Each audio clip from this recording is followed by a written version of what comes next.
এগা বৌমা কি করতেছো বোতলগুলা নিয়া? হ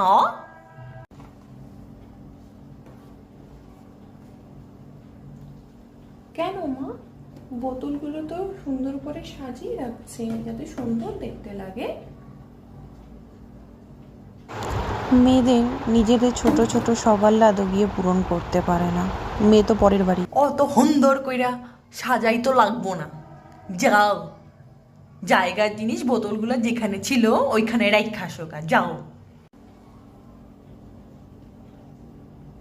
শখ করে কিছু করা যায় না। চালটা একটু বেশি করে আজকে নিয়ে নিলাম, কারণ যাতে শর্টেজ না হয়।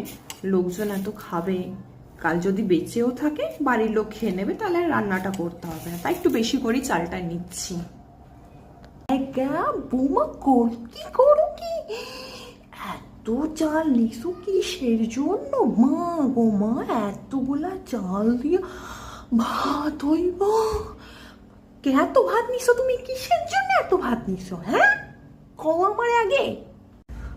আসলে মা, এতগুলো লোক খাবে তাই একটুকু তো চাল লাগবেই। বলুন, যদি বেঁচেও থাকে নষ্ট তো হবে না। কালকে সবাই মিলে না খেয়ে নেবো আমরা বাড়ির সবাই, তাহলে আর আলাদা করে রান্না করতে হবে না।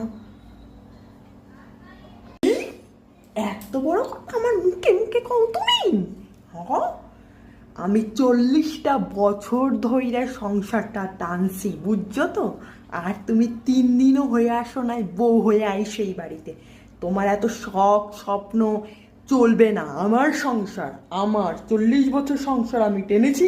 যতদিন বাঁচবো সংসার আমার থাকবে। শখ আহ্লাদ, যাও চাল গিয়ে কমিয়ে নিয়ে আসো, যেখানে জিনিস সেখানে রেখে আসো। এত চাল হবে না। আচ্ছা ঠিক আছে মা, আমি চালটা কমিয়ে আনছি। মেয়েরা পরের বাড়ি থাকে, নিজের আর হয় না, এটাই বাস্তব কথা।